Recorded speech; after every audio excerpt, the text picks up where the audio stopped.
शुक्लाम्बरधरं विष्णुं शशिवर्णं चतुर्भुजं प्रसन्नवदनं ध्यायेत् सर्वविघ्नोपशान्तये। व्यासं वसिष्ठनप्तारं शक्तै पौत्रमकल्मषं पराशरात्मजं वन्दे सुखतातं तपोनिधिं। व्यासाय विष्णुरूपाय व्यासरूपाय विष्णवे नमो वै ब्रह्मनिधये वासिष्ठाय नमो नमः। अविकाराय शुद्धाय नित्याय परमात्मने सदैकरूपरूपाय विष्णवे सर्वजिष्णवे। यस्य स्मरणमात्रेण जन्म संसारबन्धनात् विमुच्यते नमस्तस्मै विष्णवे प्रभविष्णवे। ॐ नमो विष्णवे प्रभविष्णवे। श्रीवैशम्पायनोवाच श्रुत्वा धर्मानशेषेण पावनानि च सर्वशः युधिष्ठिरः शान्तनवं पुनरेवाभ्यभाषत।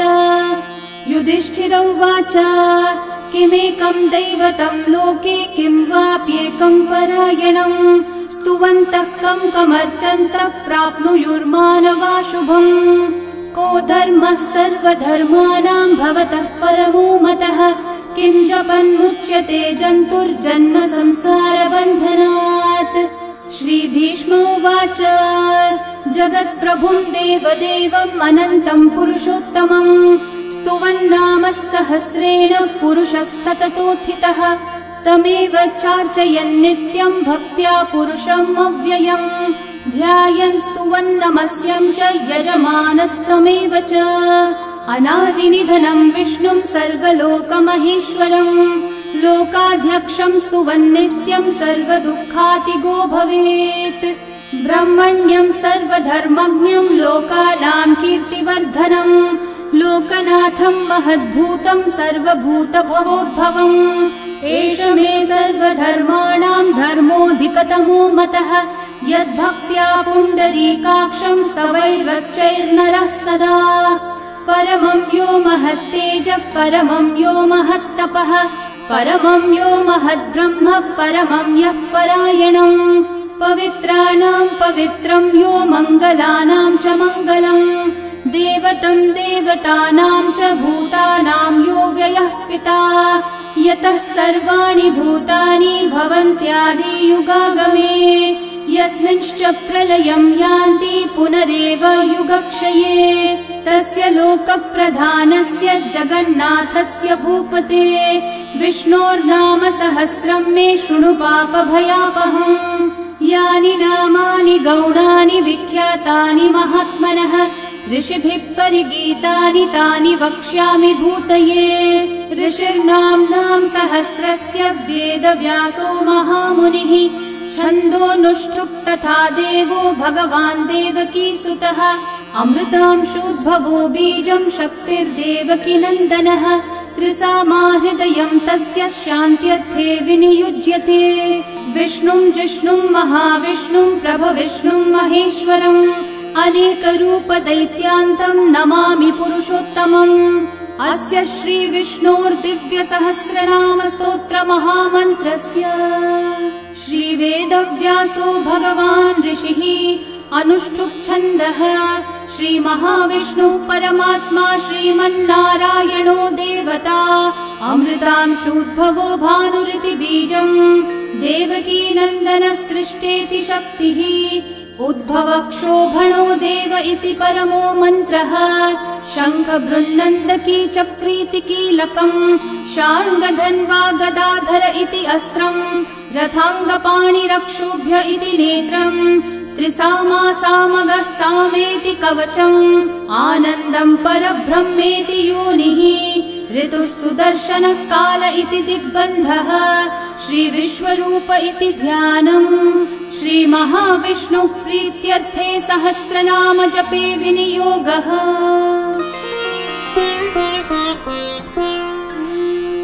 ध्यानम् क्षीरोधन्वत् प्रदेशे शुचिमणिविलसत्सैकते मौक्तिकानाम् माला क्लृप्तासनस्थस्फटिकमणिनिभैर्मौक्तिकैर्मण्डिताङ्गः शुभ्रैरभ्रैरतभ्रैरुपरि विरचितैर्मुक्तपीयूषवर्षैः आनन्देन पुनीयादरिनलिनगदा शङ्खपाणिर्मुकुन्दः बुःपादौ यस्य नाभिर्वियदसुरनिलश्चन्द्रसूर्यौ च नेत्रे कर्णावाशाः शिरौ द्योर्मुखमपि दहनो यस्य वास्तेयमब्धिः अन्तस्थं यस्य विश्वं सुरनरखगो भोगि गन्धर्वदैत्यैः चित्रं रं रम्यते तं त्रिभुवन विपुषं विष्णुमीशं नमामि। ॐ नमो भगवते वासुदेवाय।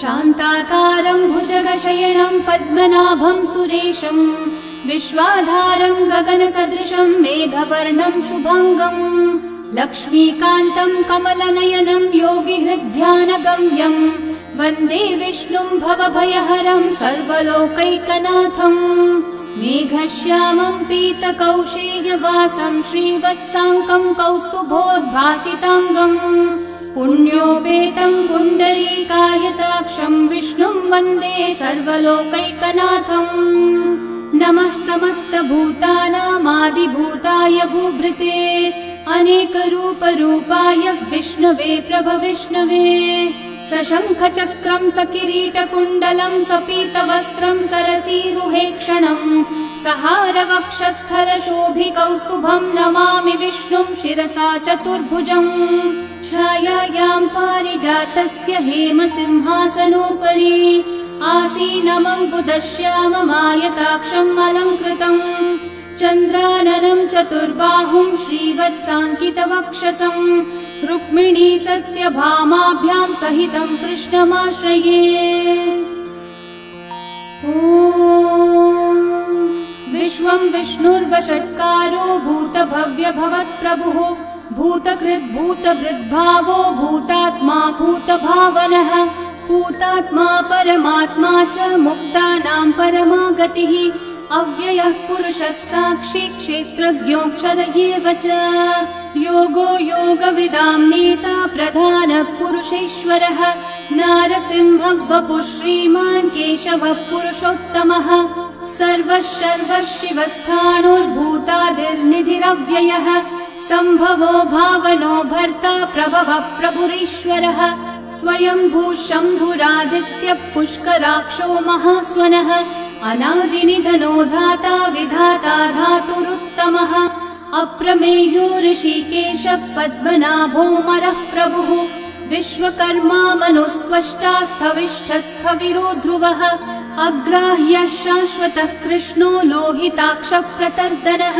प्रभुतस्त्रिककुब्धामः पवित्रं मङ्गलं परम् ईशानः प्राणदः प्राणो ज्येष्ठः श्रेष्ठः प्रजापतिः हिरण्यगर्भो भूगर्भो माधवो मधुसूदनः ईश्वरो विक्रमी धन्वी मेधावी विक्रमक्रमः अनुत्तमो दुराधर्षः कृतज्ञः कृतिरात्मवान् सुरेशः शरणं शर्म विश्वरेतः प्रजाभवः अहः संवत्सरो व्याळः प्रत्ययः सर्वदर्शनः अजः सर्वेश्वरः सिद्धिः सिद्धि सर्वादिरच्युतः वृषा कपिरमेयात्मा सर्वयोगविनिःसृतः वसुर्वसुमना सत्यः समात्मा संवितः समः अमोघः पुण्डरीकाक्षो वृषकर्मा वृषाकृतिः रुद्रो बहुशिरा बभ्रुर्विश्वयोनिः शुचिश्रवाः अमृतः शाश्वतस्थाणोर्वरारोहो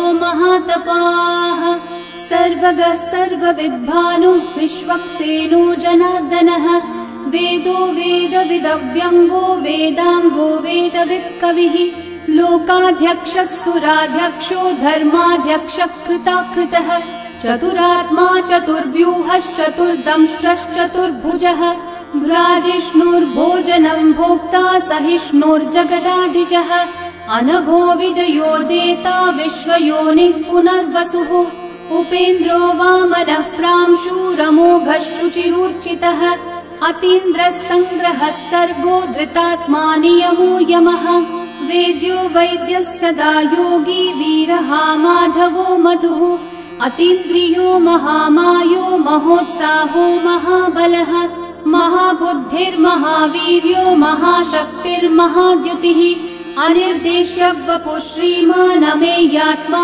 महाधृतक् महेश्वासो महीभर्ता श्रीनिवासः सतां गतिः अनिरुद्धः सुरानन्दो गोविन्दो गोविदाम्पतिः मरीचिर्दमनोहंसः सुपर्णो भुजगोत्तमः हिरण्यनाभः सुतपः पद्मनाभः प्रजापतिः अमृत्युः सर्वदृक्सिंहः सन्धाता सन्धिमान् स्थिरः अजो दुर्मशनः शास्ता विश्रुतात्मा सुरारिः गुरुर्गुरुतमो धामः सत्यः सत्यः पराक्रमः निमिषो निमिषस्रग्वी वाचस्पतिरुदारधीः अग्रणीर्ग्रामणी श्रीमान् न्यायो नेता समीरणः सहस्रमूर्धा विश्वात्मा सहस्राक्षः सहस्रपात् आवर्तनो निवृत्तात्मा संवृतः सम्प्रमर्दनः अहः संवर्तको वह्निरनिलो धरणीधरः सुप्रसादः प्रसन्नात्मा विश्वदृग्विश्वभुग्विभुः सत्कर्ता सत्कृतः साधुर्जन्मुर्नारायणो नरः असंख्येयो प्रमेयात्मा विशिष्टः शिष्टकृच्छुचिः सिद्धार्थः सिद्धसङ्कल्पः सिद्धिदः सिद्धिसाधनः वृषाही वृषभो विष्णुर्वृषपर्वा वृषोदरः वर्धनो वर्धमानश्च विविक्तः श्रुतिसागरः सुभुजो दुर्धरो वाग्मी महेन्द्रो वसुदो वसुः नैकरूपो बृहद्रूपः क्षिपिविष्टप्रकाशनः ओजस्तेजोद्युतिधरः प्रकाशात्मा प्रतापनः ऋद्धः स्पष्टाक्षरो मन्त्रश्चन्द्रांशूर्भास्करद्युतिः अमृतांशूद्भवो भानुः शशबिन्दुः सुरेश्वरः औषधम् जगतः सेतुः सत्यधर्मः पराक्रमः भूतभव्यभवन्नाथः पवनः पावनो नलः कामः कामकृत्कान्तः कामः कामप्रदः प्रभुः युगादिकृद्युगावर्तो नैकमायो महाशनः अदृश्यो व्यक्तरूपश्च सहस्रजिदनन्तजित् इष्टो विशिष्टशिष्टेष्ठः शिखण्डी नहुषो वृषः क्रोधः क्रोधकृत्कर्ता विश्वबाहुर्महीधरः अच्युतः प्रथितः प्राणः प्राणदो वासवानुजः अपान्निधिरधिष्ठानम् अप्रमत्तः प्रतिष्ठितः स्कन्दस्कन्दद्धरो धुर्यो वरदो वायुवाहनः वासुदेवो बृहद्भानुरादिदेवः पुरन्दरः अशोकस्थारणस्थारः शूरः शौरिर्जनेश्वरः अनुकूलः शतावर्तः पद्मी पद्मनिभीक्षणः पद्मनाभोरविन्दाक्षः पद्मगर्भः शरीरभृत् महर्धिरिग्धो वृद्धात्मा महाक्षो गरुडध्वजः अतुलः शरभो भीमः समयज्ञो हविर्हरिः सर्वलक्षणलक्षण्यो लक्ष्मीवान् समितिञ्जयः विक्षरो रोहितो मार्गो हेतुर्दामोदरः सहः महीधरो महाभागो वेगवानमिताशनः उद्भवक्षोभणो देवः श्रीगर्भः परमेश्वरः करणम् कारणम् कर्ता विकर्ता गहनो गुहः व्यवसायो व्यवस्थानः संस्थानस्थानदो ध्रुवः परर्धि परमस्पष्टः तुष्टः पुष्टः शुभेक्षणः रामो विरामो विरतो मार्गो नेयो नयो नयः वीरशक्तिमतां श्रेष्ठा धर्मो धर्मविदुत्तमः वैकुण्ठः पुरुषः प्राणः प्राणदः प्रणवपृथुः हिरण्यगर्भः शत्रुघ्नो व्याप्तो वायुरधोक्षजः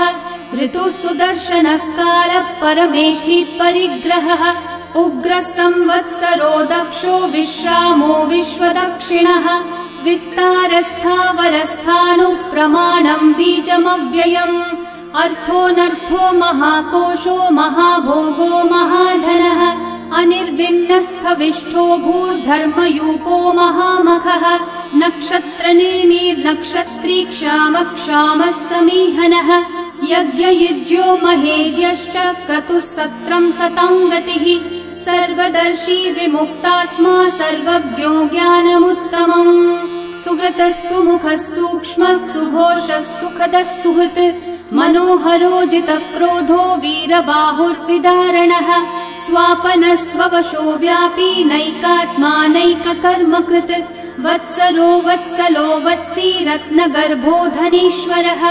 धर्मकृद्धर्मी सदसक्षरमक्षरम् अविज्ञाता सहस्रांशूर्विधाता कृतलक्षणः गभस्तिनेमि सत्त्वस्थः सिंहो भूतमहेश्वरः आदिदेवो महादेवो देवेशो देवभृद्गुरुः उत्तरो गोपतिर्गोप्ता ज्ञानगम्यः पुरातनः शरीरभूतभृद्भोक्ता कपीन्द्रो भूरि दक्षिणः सोमपोऽमृतपः सोमः पुरुजित्पुरुसत्तमः विनयोजयः सत्यसन्धो दाशारः सात्वतां पतिः जीवो विनयिता साक्षी मुकुन्दोमितविक्रमः अम्भो निधिरनन्तात्मा महोदधिशयोऽन्तकः अजो महार्हः स्वाभाव्यो जितामित्रप्रमोदनः आनन्दो नन्दनो नन्दः सत्यधर्मात्रिविक्रमः महर्षि कपिलाचार्य कृतज्ञो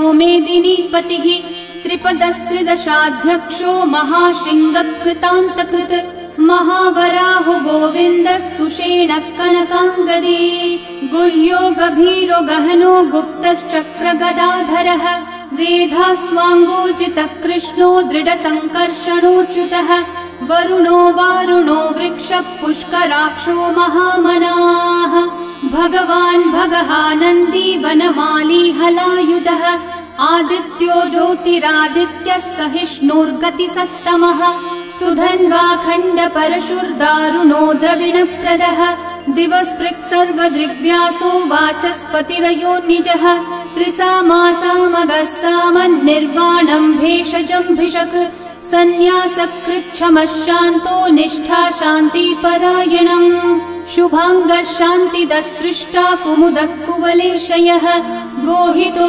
गोपतिर्गोप्ता वृषभाक्षो वृषप्रियः अनिवर्ती निवृत्तात्मा संक्षेप्ताक्षेमकृच्छिवः श्रीवत्सवक्षा श्रीवासः श्रीपतिः श्रीमतांवरः श्रीधः श्रीशः श्रीनिवासः श्रीनिधिः श्रीविभावनः श्रीधरः श्रीकरः श्रेयः श्रीमान् लोकत्रयाश्रयः स्वक्षः स्वङ्गः शतानन्दो नन्दिर्ज्योतिर्गणेश्वरः विजितात्मा विधेयात्मा सत्कीर्तिश्चिन्न संशयः उदीर्णः सर्वतश्चक्षुरनीशः शाश्वतस्थिरः भूषयो भूषणो भूतिर्विशोकः शोकनाशनः अर्चिष्मान् अर्चितः कुम्भो विशुद्धात्मा विशोधनः अनिरुद्धो प्रतिरथ प्रद्युम्नोमितविक्रमः कालनेमी निहावीरः शौरी शूरजनेश्वरः त्रिलोकात्मा त्रिलोकेशः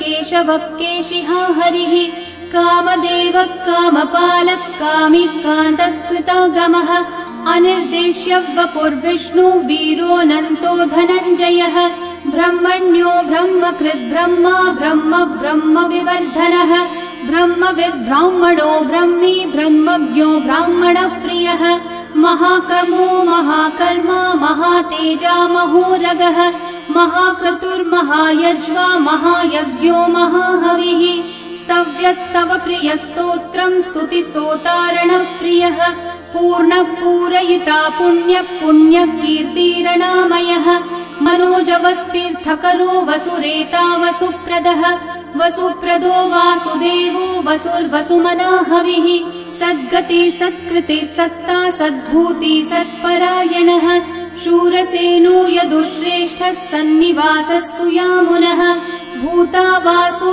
वासुदेवः सर्वासु निलयो नलः दर्पः दर्पदो दृप्तो दुर्धरोऽथा पराजितः विश्वमूर्तिर्महामूर्तिर्दीप्तमूर्तिरमूर्तिमान् अनेकमूर्तिरव्यक्तः शतमूर्तिः शताननः एकोनैकः स वः किम् यतत्पदमनुत्तमम् लोकबन्धुर्लोकनाथो माधवो भक्तवत्सलः सुवर्णवर्णो हेमाङ्गो वराङ्गश्चन्दनाङ्गदे वीरः विषमः शून्यो घृताशीरशलश्चलः अमानी मानदो मान्यो लोकस्वामी त्रिलोकधृक् सुमेधामेधजो धन्यः सत्यमेधाधराधरः तेजो वृषो द्युतिधरः सर्वशस्त्रभृताम्बरः प्रग्रहो निग्रहो व्यग्रो नैकशृङ्गो गदाग्रजः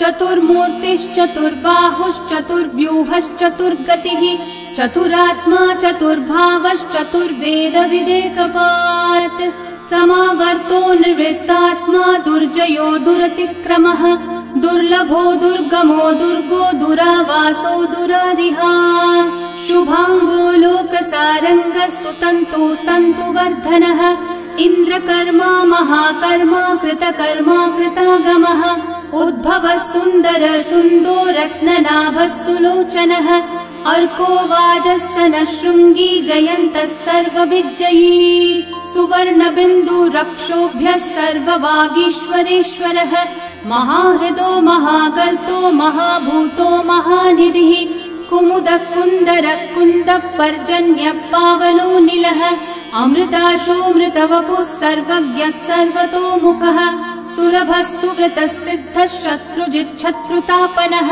न्यग्रोधोदम्बरोऽश्वत्थश्चाणूरान्ध्रनिषूदनः सहस्रार्ची सप्तजिह्वा सप्तैधा सप्तवाहनः अमूर्तिरनघोचिन्त्यो भयकृद्भयनाशनः अनुर्बृहत्कृशस्थूलो गुणभृन्निर्गुणो महान् अधृतस्वधृतस्वास्य प्राग्वंशो वंशवर्धनः भारभृत्कथितो योगी योगीशः सर्वकामदः आश्रमश्रमणश्रामः सुपर्णो वायुवाहनः धनुर्धरो धनुर्वेदो दण्डो दमयिता दमः अपराजितः सर्वसहो नियन्ता नियमो यमः सत्त्ववान् सात्विकः सत्यः सत्यधर्मपरायणः अभिप्रायप्रियार्होर्हः प्रियकृत्कृतिवर्धनः विहाय स गतिर्ज्योतिः सुरचिर्हुतभुक् विभुः रविर्विरोचनः सूर्यः सविता रविलोचनः अनन्तो हुतभुग्भोक्ता सुखदो नैकजोऽग्रजः अनिर्विण्णः सदा मर्षि लोकाधिष्ठानमद्भुतः सनातनतमः कपिलः कपिरव्ययः स्वस्तिदः स्वस्तिकृत् स्वस्ति स्वस्ति भुक् स्वस्ति दक्षिणः अरौद्रः कुण्डली चक्री विक्रम्यूर्जितशासनः शब्दातिगः शब्दसः शिशिरः शर्वरीकरः अक्रूरः पेशलो दक्षो दक्षिणः क्षमिनाम्बरः विद्वत्तमो वीतभयः पुण्यश्रवणकीर्तनः उत्तारणो दुष्कृतिः पुण्यो दुःस्वप्ननाशनः वीरः रक्षणः सन्तो जीवनः पर्यवस्थितः अनन्तरूपोऽनन्तः श्रीर्जितमन्युर्भयापहः चतुर्रश्रो गभीरात्मा विदिशो व्यादिशो दिशः अनादिर्भूर्भुवो लक्ष्मी सुवीरो रुचिराङ्गदः जननो जनजन्मादिग्भीमो भीमपराक्रमः आधारनिलयो धाता पुष्पहासप्रजागरः ऊर्ध्वगः सत्पथाचारः प्राणदः प्रणवप्पणः प्रमाणं प्राणनिलयं प्राणभृत्प्राणजीवनः तत्त्वं तत्त्वविदेकात्मा जन्म मृत्युजरातिगः भूर्भुवः स्वस्तरुस्तारः सविता प्रपितामहः यज्ञो यज्ञपतिर्यज्वा यज्ञाङ्गो यज्ञवाहनः यज्ञभृद्यज्ञकृद्यज्ञी यज्ञभुग्यज्ञसाधनः यज्ञातकृद्यज्ञगुह्यामन्नमन्नादयेव च आत्मयोनिः स्वयं जातो वैखानः सामगायनः देवकीनन्दनः सृष्टा शितीशः पापनाशनः शङ्खबृन्नन्दकी चक्री शार्ङ्गधन्वा गदाधरः रथाङ्गपाणिरक्षोभ्यः सर्वप्रहरणायुधः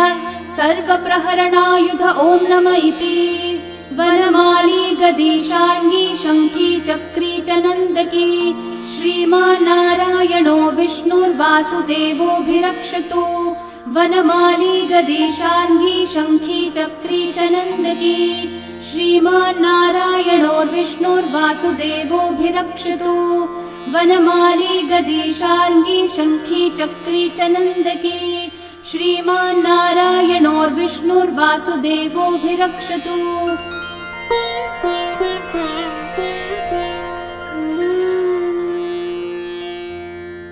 इतीदं कीर्तनीयस्य केशवस्य महात्मनः नाम्नां सहस्रं दिव्यानाम् अशेषेण प्रकीर्तितम्। य इदं शृणुयान् नित्यं यश्चापि परिकीर्तयेत् नाशुभं प्राप्नुयात् किञ्चित् सोमुत्रेह च मानवः। वेदान्तगो ब्राह्मणः स्यात् क्षत्रियो विजयी भवेत्। वैश्यो धन समृद्धः स्यात् शूद्रः सुखमवाप्नुयात्। धर्मार्थी प्राप्नुयात् धर्मम् अर्थार्थी चार्थमाप्नुयात्। कामानवाप्नुयात् कामी प्रजार्थी चाप्नुयात् प्रजाम्। भक्तिमान् यः सदोत्थाय शुचिस्तद्गतमानसः सहस्रं वासुदेवस्य नाम्नामेतत् प्रकीर्तयेत्। यशः प्राप्नोति विपुलं याति प्राधान्यमेव च। अचलां श्रियमाप्नोति श्रेय प्राप्नोत्यनुत्तमम्। न भयं क्वचिदाप्नोति वीर्यं तेजश्च विन्दति। भवत्यरोगो द्युतिमान् बलरूपगुणान्वितः। रोगार्तो मुच्यते रोगात् बद्धो मुच्येत बन्धनात्। भयान्मुच्येत भीतस्थो मुच्येतापन्न आपदः। दुर्गान्यतितरत्याशु पुरुषः पुरुषोत्तमम्। स्तुवन्नाम सहस्रेण नित्यं भक्ति समन्वितः। वासुदेवाश्रयो मर्त्यो वासुदेव परायणः। सर्वपाप विशुद्धात्मा याति ब्रह्म सनातनम्। न वासुदेव भक्तानाम् अशुभं विद्यते क्वचित्। जन्म मृत्यु जरा व्याधि भयं नैवोपजायते। इमं स्तवमधीयानः श्रद्धा भक्ति समन्वितः। युज्येतात्मसुखः शान्ति श्रीधृति स्मृति कीर्तिभिः। न क्रोधो न च मात्सर्यं न लोभो नाशुभा मतिः। भवन्ति कृतपुण्यानां भक्तानां पुरुषोत्तमे। द्यौस चन्द्रार्कनक्षत्राखं दिशो भूर्महो दधिः। वासुदेवस्य वीर्येण विदतानि महात्मनः। ससुरासुरगन्धर्वं स यक्षोरगराक्षसम्। जगद्वशे वर्ततेदं कृष्णस्य सचराचरम्। इन्द्रियाणि मनोबुद्धिः सत्त्वं तेजो बलं द्युतिः। वासुदेवात्मकन्याहुः क्षेत्रं क्षेत्रज्ञ एव च। सर्वागमानामाचार प्रथमं परिकल्पते। आचार प्रभवो धर्मो धर्मस्य प्रभुरच्युतः। ऋषयः पितरो देवा महाभूतानि धातवः। जङ्गमाजङ्गमं चेदं जगन्नारायणोद्भवम्। योगो ज्ञानं तथा साङ्ख्यं विद्या शिल्पादिकर्म च। वेदाशास्त्राणि विज्ञानम् एतत् सर्वं जनार्दनात्। एको विष्णुर्महद्भूतं पृथक् भूतान्यनेकशः। त्रीन् लोकान् व्याप्य भूतात्मा भुङ्क्ते विश्वभुगव्ययः। इमं स्तवं भगवतो विष्णोर्व्यासेन कीर्तितम्। पठ्येद्य इच्छेत् पुरुषः श्रेयः प्राप्तुं सुखानि च। विश्वेश्वरमजं देवं जगतः प्रभुमव्ययम्।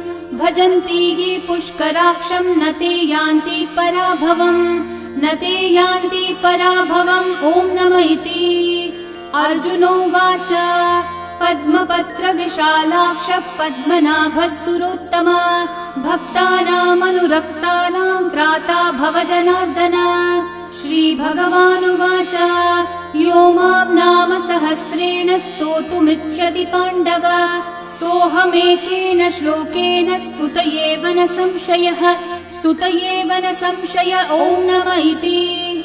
व्यास उवाच वासनाद् वासुदेवस्य वासितं भुवनत्रयम्। सर्वभूतनिवासोऽसि वासुदेव नमोऽस्तुते। श्रीवासुदेव नमोऽस्तुत। ॐ नमः इति। पार्वत्योवाच केनोपायेन लघुना विष्णोर्नाम सहस्रकम्।